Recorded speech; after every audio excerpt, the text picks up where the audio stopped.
This is really my first winter where I've given a lot of attention to overwintering crops and, being productive with the annual vegetable bed 12 months of the year. Previously, I've kind of, there's a few things that just produce right through, like the kale and the chard that I always talk about. But I've just kind of let things die at the end of the season and then get stuck in again in spring.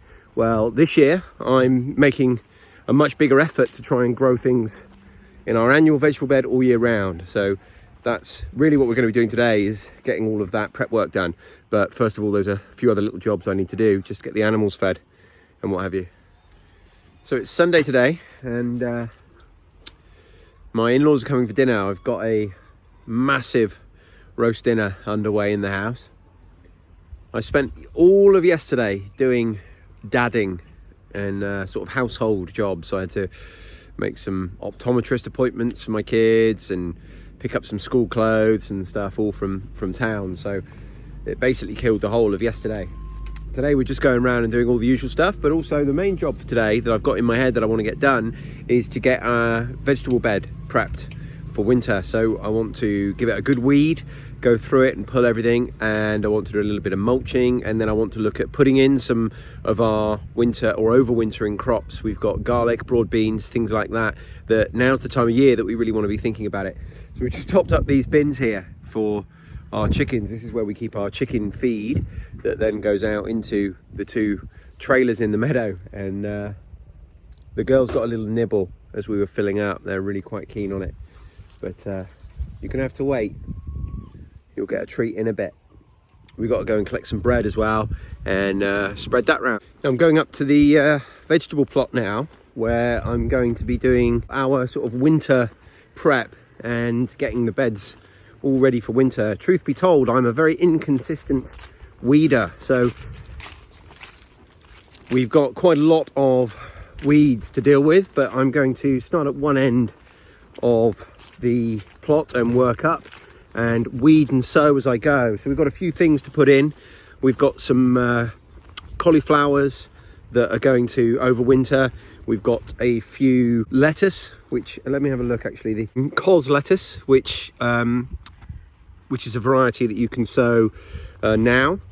And I've also got a few radish and some broad bean seeds to go in, and some garlic. Now, we've got garlic growing already. We grow a lot of garlic as a perennial actually. So up this side, this is all garlic that's just entering into its third year actually. I could pull some of that up now if I wanted. In fact, I will pull up a little bit just to show you. So what I'm expecting under here is quite a weedy garlic bulb, but one that is very, very strong in flavour. Let's have a look. They've worked their way down quite deep. Like I say, I haven't planted garlic here for 2.5 years. So there you go. So we'll cover the rest in. This is just so I can show you really. Now these, we'll separate these out, spread them out. But these were originally planted from one clove 2.5 years ago. We've harvested a few times, and they're just perpetually growing in the ground. So we'll separate these out, and each of them will give us a new bulb.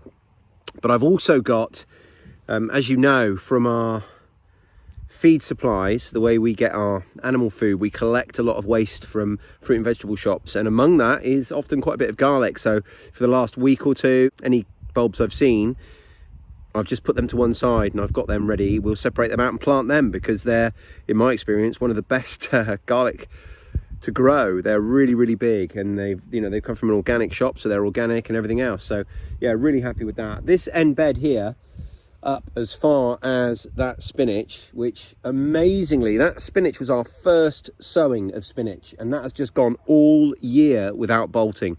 So we've harvested that spinach. I did succession plant, but I never actually got to cropping the second lot that we put in, because it's just gone on and on and on and on. So but everywhere from here to that spinach is already planted for winter really, with the exception of the top of these beds. So the top of this bed had some tomato plants in. They've come out, so we'll start planting there with some broad beans in a bit, and then work our way up the bed, weeding and planting as we go. So I'm just using a dibber to make my hole, and as you can see, these two have already gone in and separated out this one, which is literally, we're just going to press down in that hole, get it in nice and deep, because it was deep before. So get him down nice and deep into the soil like he was before, and then cover that round. That's not actually as deep as it was before, but that's fine. That's deep enough. And there you go. So the reason I like to plant garlic around the edge of my beds is because they actually help as a pest deterrent. So I've always planted garlic right around the edge of beds, and I've found that to be really helpful. So we'll continue doing that. But for now, next job for me is just to weed this little bed, including that end, and then we'll put those broad beans in. So I'm pretty happy with that now. That's pretty much weed free. So weeding is one of those jobs that's never finished. You know, I'm never going to say that I don't have to weed that ever again, obviously, but for now, that's about as good as I can hope for. And because of the time of year, I'd like to think this is the last time that I'll have to spend more than, 5 or 6 minutes on this particular section of the bed. I just wanted to spend a second showing you these squash plants. I was really worried about these because we had a super early but super light frost. I mean, it barely qualified as a frost, but you can see that, not so much here, but here you can see that it bit on a few leaves, and it's a bit worse further up the bed where we've got more squash plants. But what I did do is I culled, no entire plants, but you'll see here where this butternut squash is, this had another runner coming off it, and probably 2 or 3 more fruit was setting. So I cut that off to allow it to focus on ripening this fruit here. But we are just seeing fruit setting everywhere. I mean, the plants have just gone crazy just in the last couple of weeks. Like, it's still trying to set more and more fruit. So I'm going to effectively do a bit more thinning of the plants. So I'm not going to take any entire plants out, but I'm just going to take off some of the, like this here. I'll show you actually. I'll cut it off and then I'll show you. So you can see this here was another shoot that the plant had sent out, and it was starting to set another squash.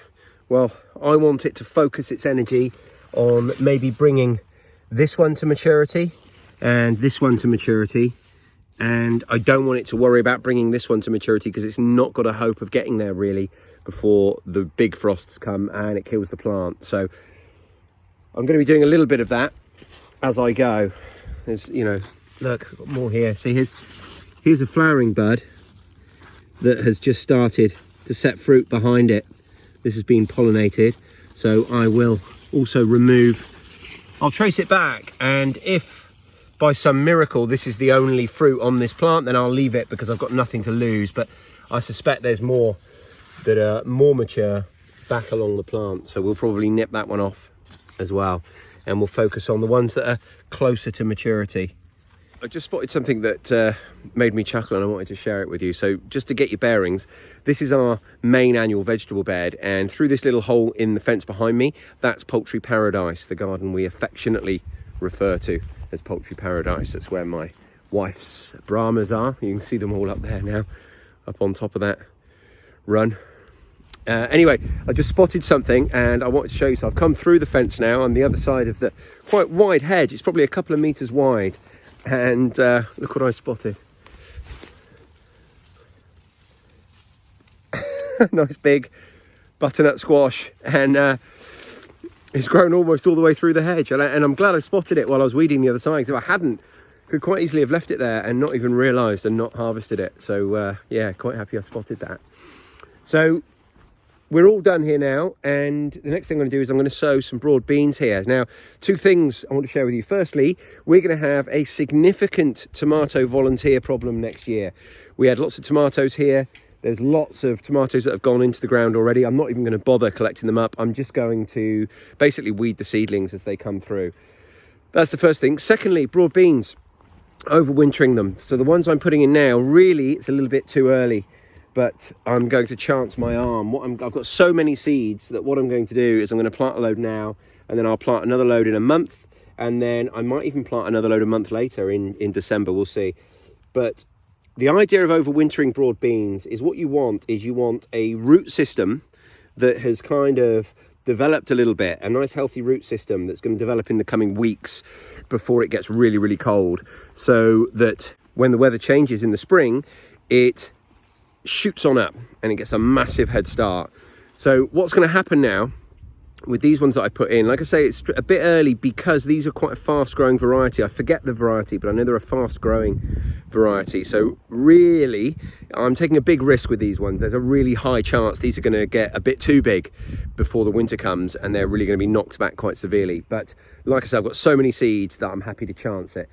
So what you're hoping for is that when the weather really turns and those hard frosts come and the winter really bites, that your plant is developed a strong enough root system but hasn't got too much exposed above ground where it's really going to get knocked back. So like I say, I'm taking a bit of a gamble with this fast growing variety. There might be a bit too much growth above ground, but you know, I've got the resources to do it. So I'm going to plant these in nice and deep, probably about 4 centimeters deep, and then move on to the next section.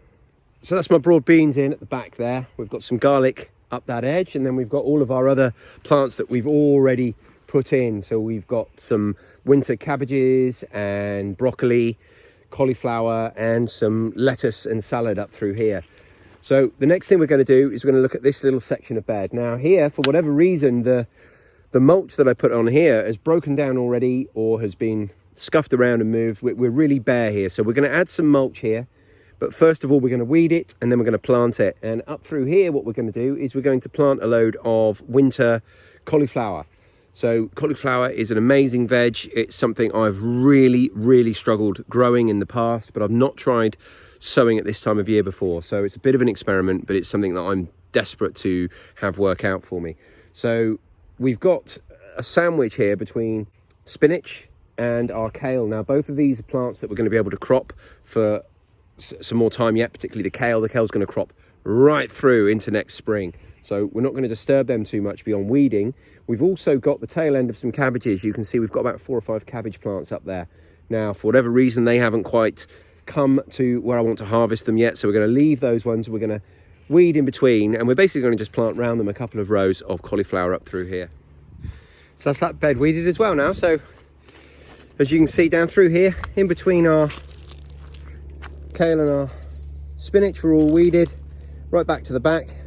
What we're going to do now is, where all this mulch is gone, we're going to get some compost from our compost pile there and spread it through. We're probably going to put 3 or 4 inches across the top of that whole bed up through there, and we're going to tuck it up underneath the kale and the spinach so that this bed effectively, I know, is done, and this is one that won't need mulching or top dressing or composting, whatever you want to call it, this year. That one will be done. So got to go find a wheelbarrow and a pitchfork and get that done. So just above our vegetable bed here, we've got a big pile of compost. That there is under here mostly done. It's this top, probably half a foot or so, is not going to be rotted down at all, but down below there, that's going to be really good compost. And we've got this section here that I'm already working through. Got a couple of other piles elsewhere. I'm going to do a video in the next few days talking about compost, talking about how you can make more compost, different ways that you can make it, and just some ideas really of sourcing the material to make your own compost with for free.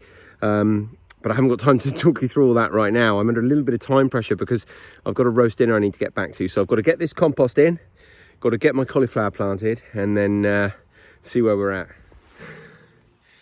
Well, that's one more job done, and I have to say, there's not much that feels more rewarding, or I think looks better to a gardener, than a freshly weeded, freshly mulched bed. I mean, look at that. Isn't that a thing of beauty? And I'm so happy with that. So all I've got left to do now is I'm going to plant 2 rows of cauliflower, and I'm actually going to interplant them with some radishes, because sometimes the cauliflower can be a bit slow to germinate, and I want to be able to remember where I've put them. The other thing to say about radishes, if your household struggles with radishes because they're too hot, too peppery, we do as well, but now's the time to plant them. If you plant them now, then they're going to be far fiery and hot and much more enjoyable. So if you haven't tried radishes planted now, then do try that before you write them off. But so there we go. We're not quite halfway, but we're close.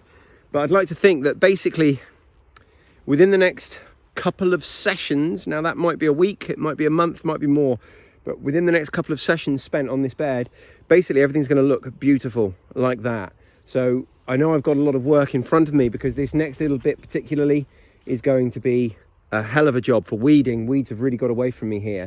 One of the reasons for that, and this happens every year, and it's my own fault, these leeks. Now the leeks are actually doing really, really well. You can see they're a decent size, and you know, they've got plenty of growing time left. But leeks are really hard to weed when they're thin, because they're a little shoot of what looks like grass. And yeah, they're really hard to weed. So I just don't touch them really. But that's just me making excuses, you know. I've let this bed go for sure. But this is definitely going to be the next one I tackle. And again, it'll only take me an hour and a half, 2 hours, something like that. And I'll be able to completely weed that bed. But I've got plans for every section of this bed, so that come next spring, we'll be harvesting still loads of amazing fresh produce. Anyway, that's going to wrap us up for today. So if you find these videos valuable, there's several ways you can support them. And the easiest of which is to subscribe to our channel, leave a comment down below and press that like button. We've also got a Patreon, and the link to that can be found in the description. We've also got a podcast which comes out 3 times a week, every Monday, Wednesday and Friday. So search for Self-Sufficient Hub in your podcast provider. Thanks for watching, and I'll speak to you soon.